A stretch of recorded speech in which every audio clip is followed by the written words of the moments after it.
amidst a thick sea of fog and a relentless blizzard, all traces of their path disappearing under the fresh snow. The nearest settlement is 79 kilometers away.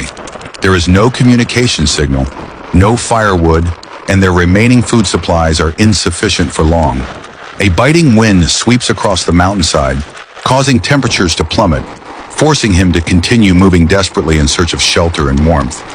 As night falls, they face the threat of freezing to death, predators, and exhaustion, and the only shelter he can find will determine whether they survive this long and harsh night.